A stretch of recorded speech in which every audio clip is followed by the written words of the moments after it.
Me again. I am just finishing out making my letters nice and wiggly. A friendly reminder, ladies and gents, once you hit that OK button, you won't be able to go back and use the reconstruct tool to fix your mistakes one by one. You'll just have to Command Z it. So I'm going to go ahead and hit OK. That looks a lot more water-like. Yay, me.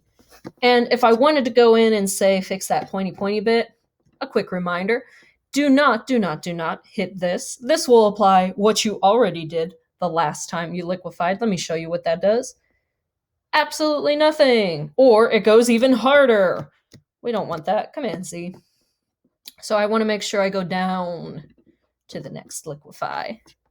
Pop that in. Fix that pointy bit. Push. All right, so now we are ready to start applying some of those lovely, lovely droplets. Just a quick refresher, for those of you playing at home that have forgotten already, Command D it.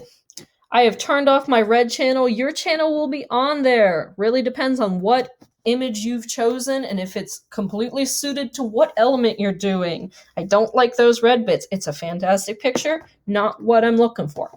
I'm going to select the two channels I am copying. That's what happens when you turn the blue one off, guys and gals. And I'm going to hit Command, click on them. That selects just the stuff in those channels. Image, no, edit, copy. And I'm going to come on over here. Not there. That's the finished one. I'm going to come on over here. And in a new layer, I'm going to yank that out of the group because I don't want that in the group. Nope. Here we go. Now it's in a new layer. Yay! I'm going to Command V it and start placing and warping. So I can play with the size. I can rotate it. If you really want to get fancy and really go all in, you can use multiple textures in yours, crackling lightning bolts, whatever floats your boat.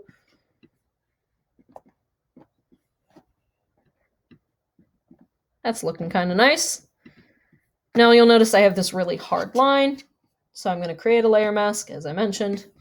Black gets rid of anything, white keeps it.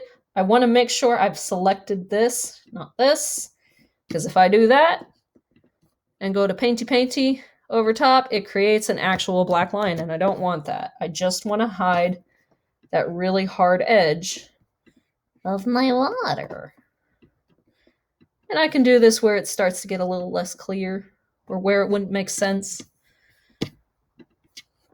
Move it over a little bit. Nope, that's not what I wanted. Not what I wanted at all.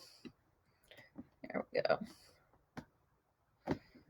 And maybe I like the texture of that, but it's a little too much. I'm going to go back into my mask, and I'm going to change the opacity of my brush. So that gets rid of it just a little bit. Makes it a little more, still there, but a little more see-through, a little more tolerable. And I would continue doing that over and over with different sizes. Whoops. Until I get the desired effect. This is also going to be a review. Ooh, I like that. But again, needs a mask. I want it to look seamless, not like I've pasted the same thing a bunch of times, even though that's exactly what I'm doing. Come down in here and just make it organic. Make my brush bigger too, because it's a bigger shape. Punching in holes. Maybe I want the opacity up a little bit more.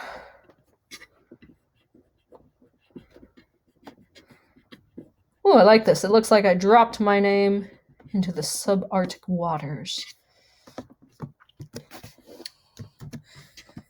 And maybe I want to turn it upside down for effect. Make another layer mask. Repetition is the key to mastery, my friends. Yes, good. No, need a hole. There we go. So now it looks like it's coming off of my name. Cool. And eventually, if I were to go in and merge all of these layers, I would lose these masks and they would apply to the same areas. So if there was something I covered up over here and something from the other mask happened to be in that same area, it would still get covered up. I suggest, if you like to keep track of things, naming your different layers, like BAS or MRS, if you want a quick and easy way to toggle between, oh, where did I put that? Oh, I put it over here, rather than just clicking on the eyeballs like I do. We have established that organization is not necessarily my best talent. That said, I talked a little bit about how this wasn't entirely the shades I wanted. I'm going to go ahead and merge all these layers, and again, I'm going to end up flattening that mask, and Photoshop will yell at me about that. And you can choose to preserve the mask too. Oh, or it can yell at you and you can just have to suck it up. That's fine. Oh, okay. This is what we're doing. Stand by, ladies and gents. I gotta yell at Photoshop for a moment.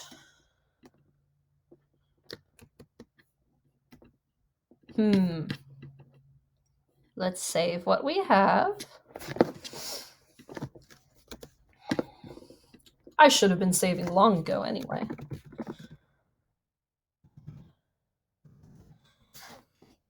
I don't want that in downloads. Save. Alright, and let's play Why is Photoshop Yelling at Me? You can also merge from your layer menu. Apply. Weird. Maybe if I change the order. This is the part where we click around and find out, my friends. Alright, well, we're going to pretend that's all merged. I can still do this without having them merged. Anyway, I want to just change the hue, saturation, the color balance of my droplets. I don't want to mess with this, and I want to do it non-destructively. A quick reminder, non-destructive editing you can go back from. You can toggle on and off. Destructive editing, like when you go up to image, adjustment, the only way you can toggle that off is Command-Z. It's permanent. So I've already got my adjustment palette open here. I actually want to tone down the saturation a little bit, which is right here. That's going to apply a mask to just the stuff underneath it. Notice how layer 3 is up top, because for some reason layer 3 hates me right now. It's not going to apply it to that. So I'm going to have to remember what I do here. I'm going to bump the saturation down a bit. Can take up the... Whoa, no, nope. See how it applies it to everything? So...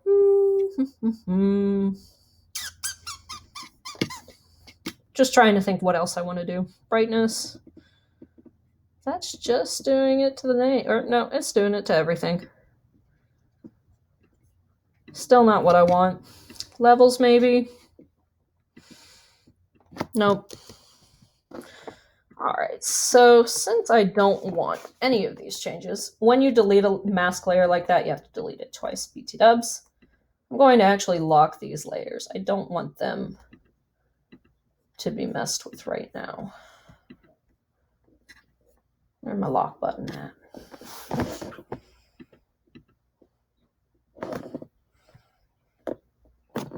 We don't need that layer. Don't need that layer either. All right. First, I'm going to flatten the effects since I'm pretty much done messing with those.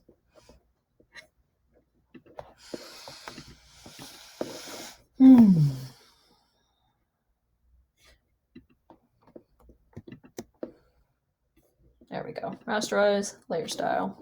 Now it's all just in one nice package. Okay. And there's my lock button. Sorry. There we go.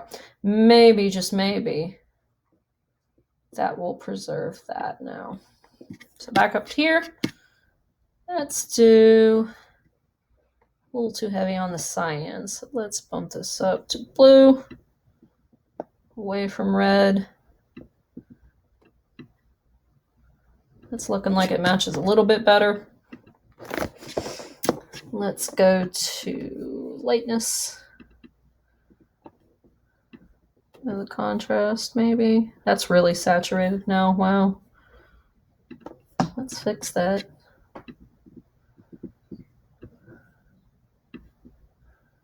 Nope. Now, if you want to apply it, this is what I'm remembering now. If you want to apply it to just one part, guys, just one layer, you do have to edit destructively. It's when you're working with the whole image that you gotta do non-destructive. So let's see. There we go. Now it's just that.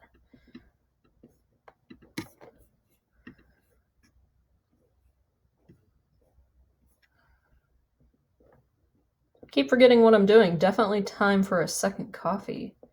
Color balance is a little too green for my liking. That's better. Make it blue. I'm gonna pump up the volume a little bit more on that white. Could mess with the levels.